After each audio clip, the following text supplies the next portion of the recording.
আজ থেকে প্রায় 2500 বছর আগের ঘটনা এটা। এটা প্রাচীন গ্রিসে ঘটছিল ঘটনাটা। ঘটনাটা এরকম যে একটা মাঠের মধ্যে 20-25 জন মিলে গল্পগুজব করতেছে। হঠাৎ করে গল্প করতে করতে একজন অজ্ঞান হয়ে পড়ে গেছে। যখন অজ্ঞান হয়ে পড়ে গেছে তারপরে তার সারাটা শরীর, ভূমিকম্প হলে মাটি যেমন কাঁপতে থাকে এরকম করে সারাটা শরীর কাঁপতেছিল। বেশ কিছুক্ষণ কাঁপলো।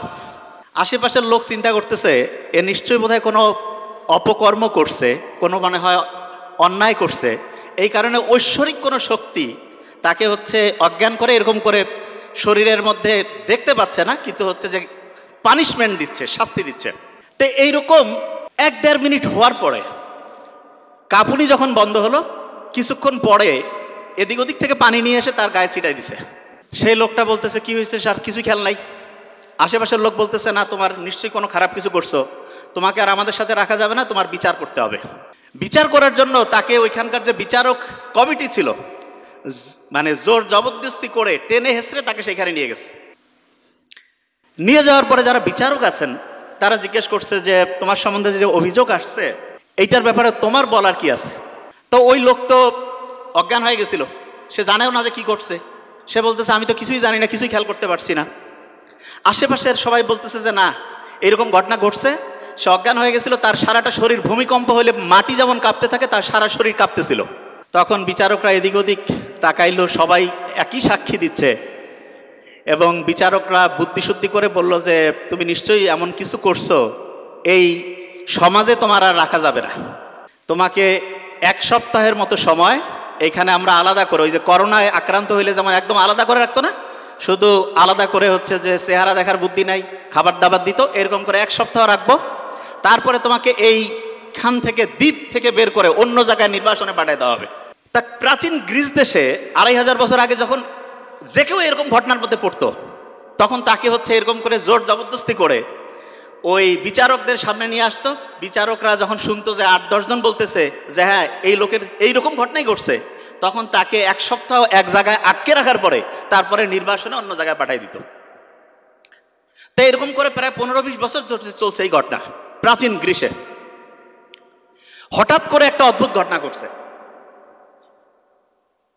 ঘটনাটা একদিন বিচার চলছে, একজন এরকম অজ্ঞান হয়ে গেছিল, তার শাস্তি, তার পানিশমেন্ট কি হবে এটা নিয়ে যখন বিচারকরা আলোচনা করছে, হঠাৎ করে একজন বিচারক অজ্ঞান হয়ে গেছে এবং সেই বিচারকের সারাটা শরীর ভূমিকম্প হইলে যেমন কাঁপে সেই রকম তার শরীরটা কাঁপতেছিল।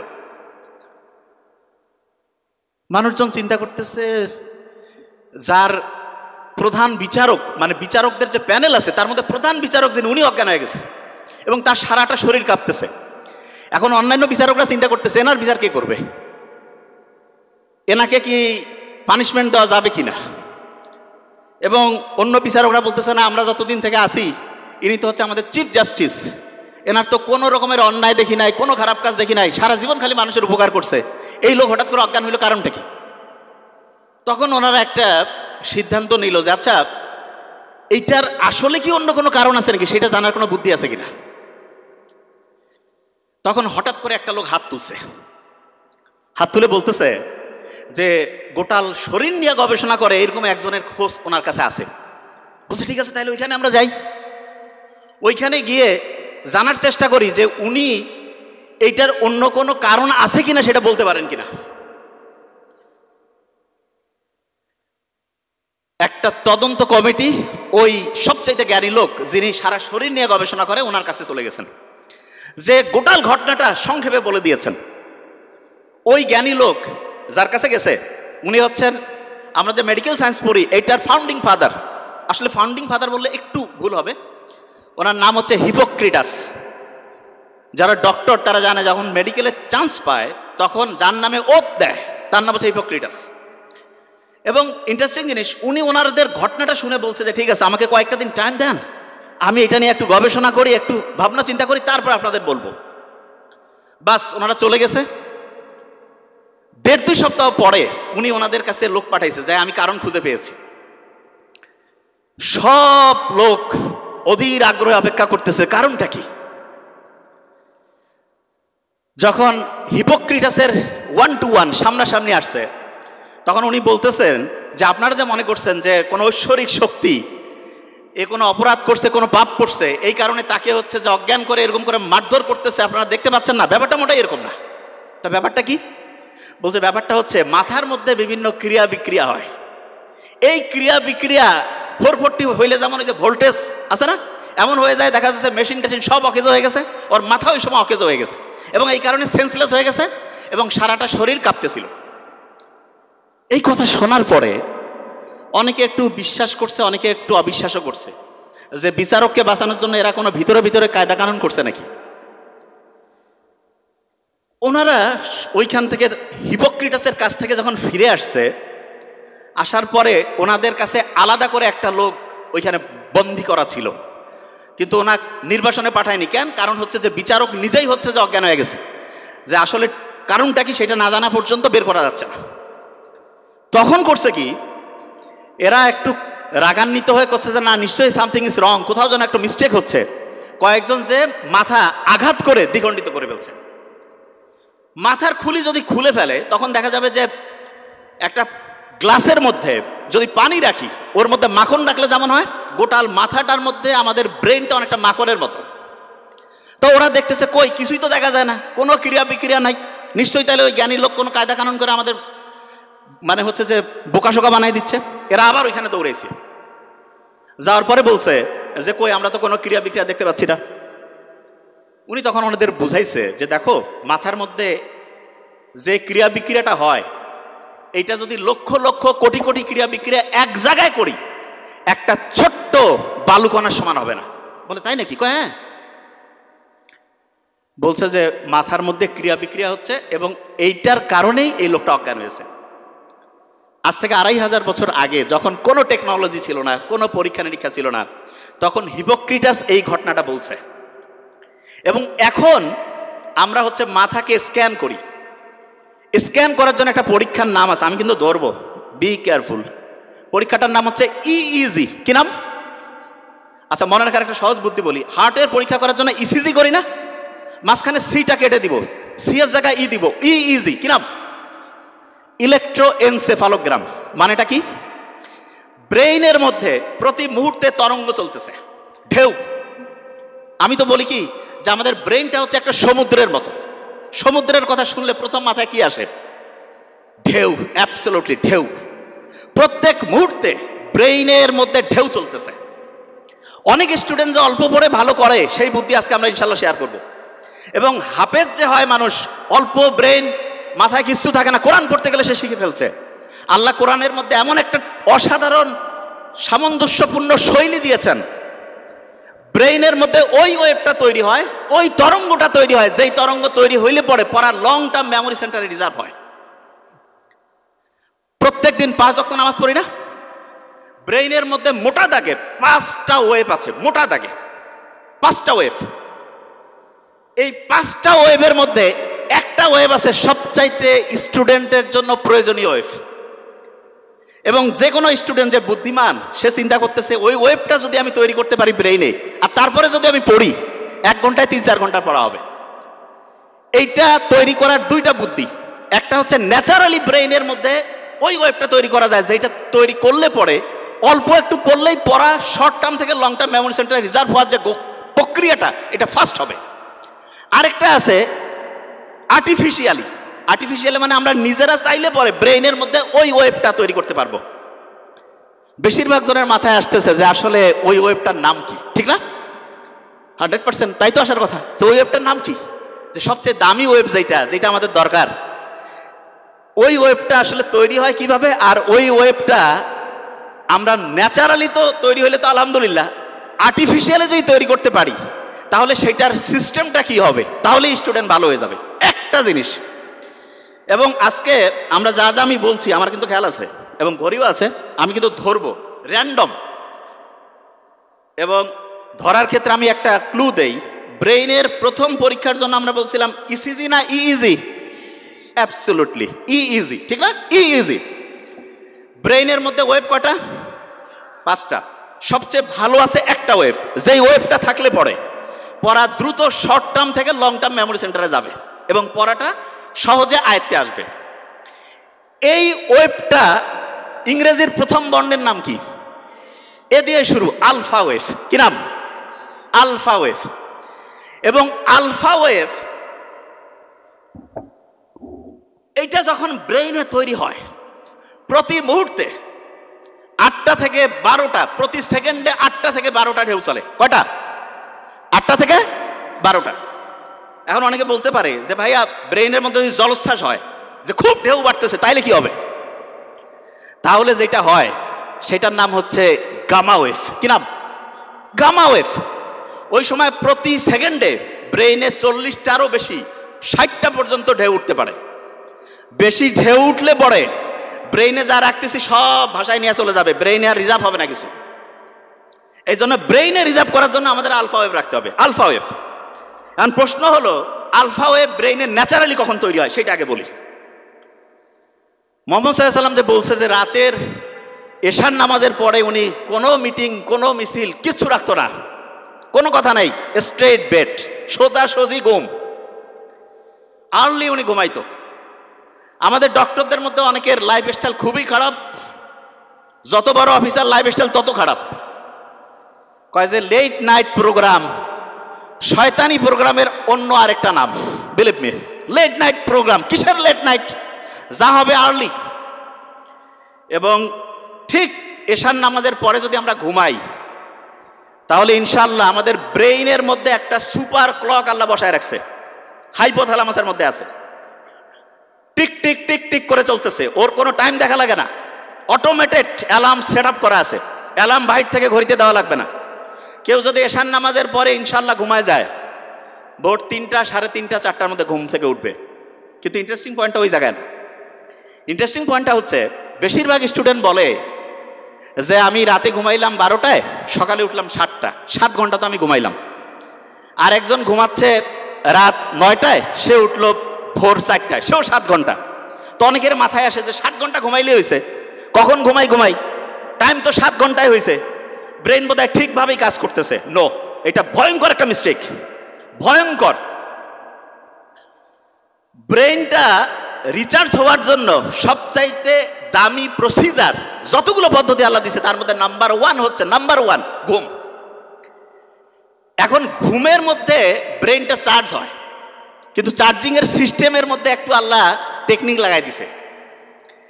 ব্রেইনের মধ্যে যে হাইপোথ্যালামাসের মধ্যে যে মাস্টার ক্লকটা আছে, সে চার্জিং সিস্টেমটা ঘন্টায় ঘন্টায় চেঞ্জ করে। মানে এটা কি, একটু এক্সাম্পল দেই। ধরা যাক কেউ রাত ঠিক 9টায় ঘুমাইছে, ব্রেন চার্জ শুরু হয়েছে, ওই সময় সে চার্জিং পয়েন্টের মধ্যে যে চার্জারটা লাগায় রাখছে, সেইটার প্রতি মুহূর্তে চার্জিং ক্যাপাসিটি 100 ওয়াট। কত ওয়াট? 100। এইরকম করে 7 ঘন্টায় তাহলে কত ওয়াট চার্জ হবে? 700। কেউ যখন রাত 12টায় ঘুমাইতে গেছে, 12টা থেকে 3টা, এই সময় প্রতি ঘন্টায় তার চার্জিং হবে 100 ইউনিট করে। কত? 3টার পর 4টা পর্যন্ত 50 ইউনিট করে। কত? 4টার পর ফজরের সময়, যে সময় শয়তান আসি কয় আরো ঘুমা, ওই সময় চার্জিং 20 ওয়াট। কয় ওয়াট? 20 ওয়াট।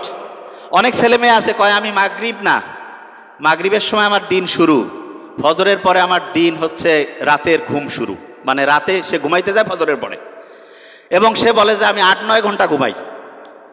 আর্লি মর্নিং ফজরের নামাজের পরে ওই সময় চার্জ হচ্ছে 10 ওয়াট। কয় ওয়াট? 10 ওয়াটে সে যদি 10 ঘন্টা ঘুমায়, চার্জ কত ওয়াট হবে? আর আর্লি ঈশান নামাজের পরে 1 ঘন্টায় কত ওয়াট? 100। যে কাউকে যদি আমি বলি যে 100 টাকা একটা দিব আর একটা 100 টাকার ডলার দিব, কোনটা নিব?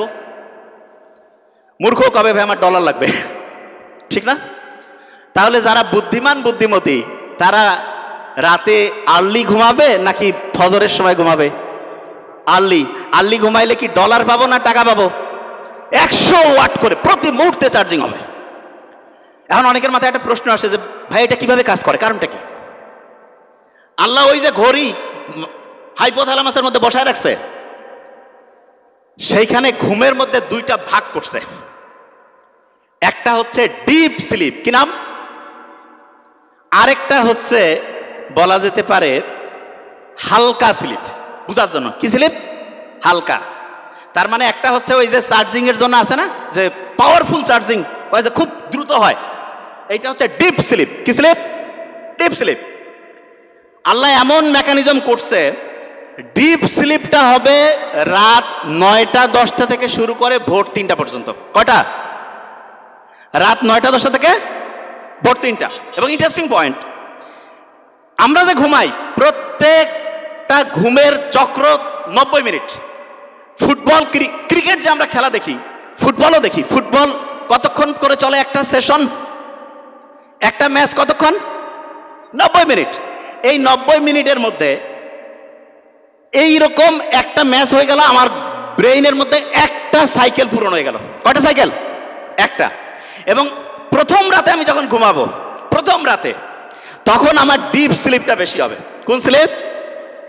ডিপ স্লিপ যখন বেশি হবে তখন মূলত আমার চার্জিংটা হাইয়েস্ট লেভেলে হবে। কি লেভেল হবে?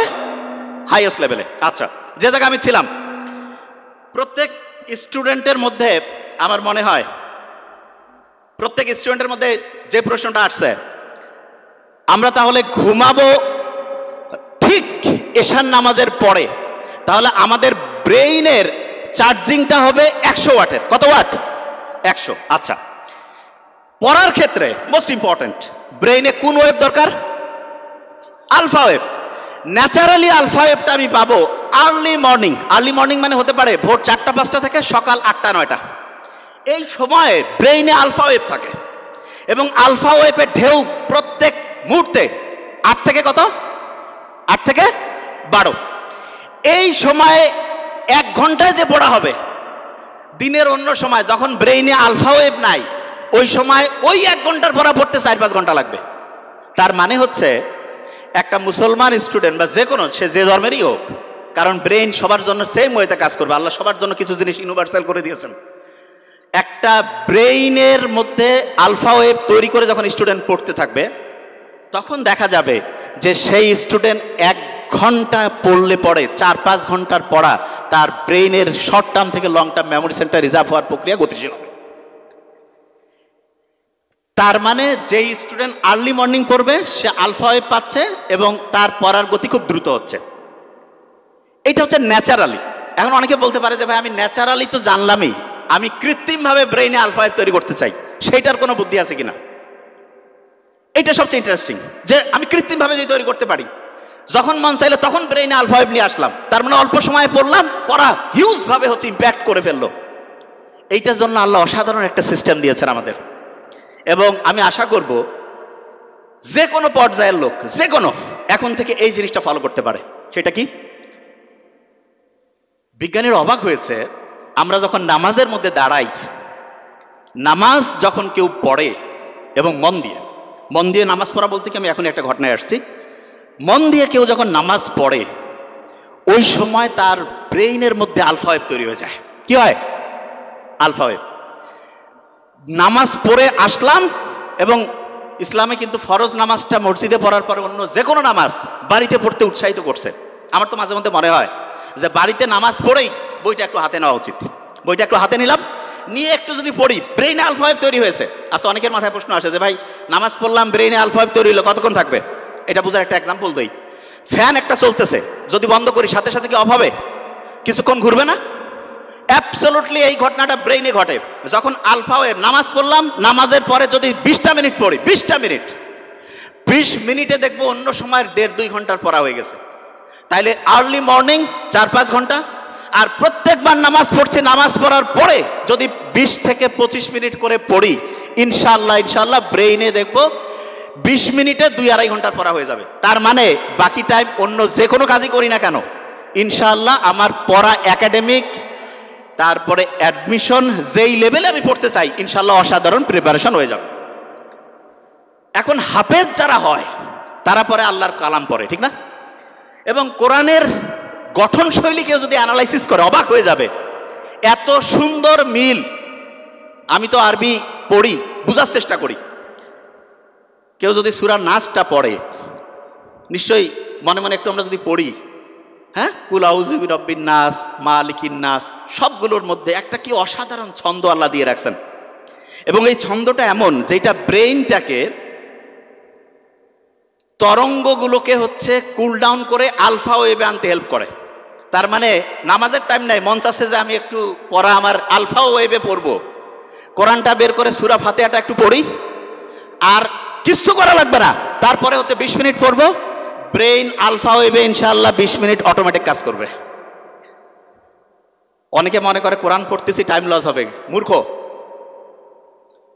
ব্রেইনে আলফা ওয়েভ থাকলে যাই করবো 20 মিনিটে তো 1.5-2 ঘন্টা। কেউ পারবে আমার সাথে? কেউ পারবে? প্রশ্নই আসে না।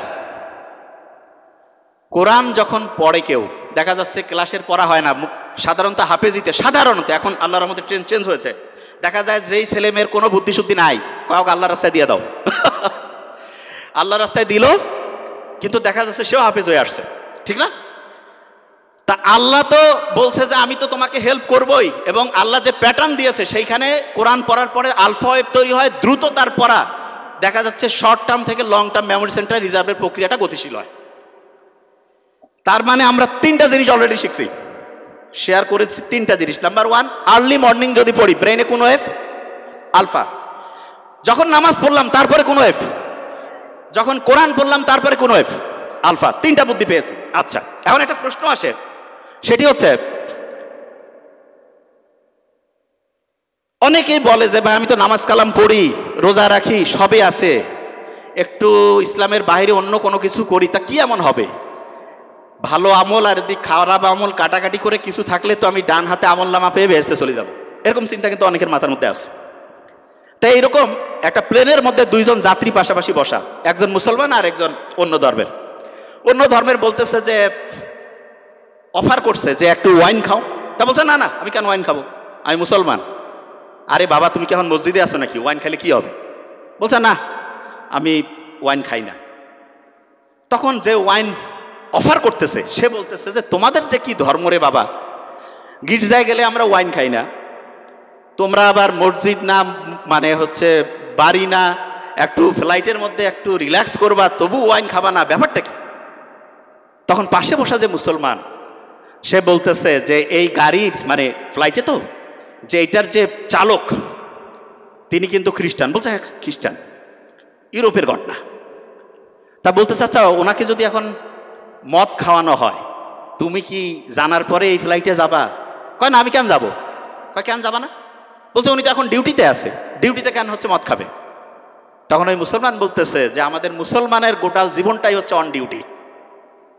অন ডিউটি, পড়া, বিয়া শাদী, কথা বলা, কথা শোনা, যা কিছু আছে অন ডিউটি। বিলিভ মি, এটাই সবচেয়ে সত্যি কথা। অনেকে আমরা মনে করি কি মসজিদের মধ্যে যাবো ওই সময় আল্লাহ আল্লাহ করবো, আল্লাহ আল্লাহ তো অবশ্যই করবো, কিন্তু আল্লাহ প্র্যাকটিক্যাল জিনিসটা সবচেয়ে বেশি পছন্দ করেন, সবচাইতে বেশি পছন্দ করেন প্র্যাকটিক্যাল। এবং আল্লাহর কাছে যখন আমরা দোয়া করি রাব্বানা আতিনা ফিদ দুনিয়া, দুনিয়াও লাগবে আখেরাতও, হ্যাঁ, তবে দুনিয়া পাইতে গিয়ে যাতে আখেরাত ধ্বংস না করি, এইটা খুব গুরুত্বপূর্ণ। নিশ্চয়ই বাদশাহ সোলাইমানের ঘটনা আমরা জানি। বাদশাহ সোলাইমান, ওনাকে একবার এসে বলতেছে যে তুমি কি দুনিয়া চাও না আখেরাত চাও? তো উনি খুব বুদ্ধিমান, আল্লাহর নবী সম্ভবত, আমার এটা আবার বাদশাহ সোলাইমান, হ্যাঁ দাউদ আলাইহিস সালামের সম্ভবত সন্তান, আমি যতদূর আমার মাথায় আসে। তা উনি বলতেছে বুদ্ধি করে চিন্তা করে যে না আমি আখেরাত চাই। তা বললো তুমি আখেরাত চাও, দুনিয়া তোমাকে খুশি হয়ে দিয়ে দিলাম। তার মানে কেউ যদি আখেরাতে চিন্তা করে, অনেকে চিন্তা করে আখেরাতে চিন্তা করলে দুনিয়া ধ্বংস হয়ে যাবে, কমপ্লিটলি মিস্টেক। এবং এটার কারণটা কি সেটা বলি। অস্ট্রেলিয়ার একজন ডক্টর, নামটা এখন মাথায় নেই, আমরা কয়েকদিন আগে আমি ওনার আর্টিকেলটা পড়লাম, অ্যাবসলুটলি 2 সপ্তাহ আগে, মুসলমান ডক্টর। উনি গাজায় গেছে, প্যালেস্টাইনের হচ্ছে যে ইয়া করছে, ওটাকে কি বলে, অপারেশন করছে। তা ইসরায়েল যে ভয়ঙ্কর ধ্বংসলীলা চালাইছে, অজ্ঞান করার যে জিনিসপত্র সেটাও নাই, অজ্ঞান করার জিনিসপত্র নাই। উনি জানে যে অজ্ঞান করার মাঝখানে হচ্ছে জিনিস শেষ হয়ে যাবে। অপারেশনের মাঝখানে ঘুম থেকে উঠছে, উঠে কোরআন তেলাওয়াত শুরু করছে, তারপরে অপারেশন উনি বন্ধ রাখছে। তা যিনি রুগী বলতেছেন আপনি অপারেশন করেন, বলছে ইশারা করছে, কোরআন তেলাওয়াত করছে, ইশারা করছে, বলছে তুমি কষ্ট পাচ্ছ না? উনি কোরআন তেলাওয়াত করছেন। তখন ওই অপারেশনের পাশে যে আরেকজন আছে বলছে না উনি কষ্ট পাচ্ছেন না। তা এই ঘটনাটা যখন শুনলাম তখন মনে হলো আল্লাহ যে বলছে যে কোরআন হচ্ছে শেফা, আমরা তো বিশ্বাস করি সত্যি টঙ্গর মগর বিশ্বাস, খোসর মসর, ওইরকম বিশ্বাস নাই হবে হবে কি না।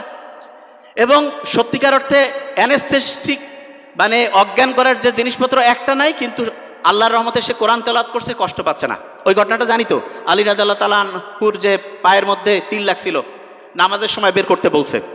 আল্লাহ দেখাই দিচ্ছে। এখন কেউ যদি প্যালেস্টাইনের ঘটনাগুলো একটু অ্যানালাইসিস করে দেখবে আল্লাহ যে আছে, এবং কেউ যদি আল্লাহকে ওইভাবে মন থেকে চায় অবশ্যই অবশ্যই পাবে। আচ্ছা, যে জায়গায় আমি শেষ করবো এখন, ইটালির একটা বিখ্যাত মানুষ আছে যার নাম বুসকালিয়া।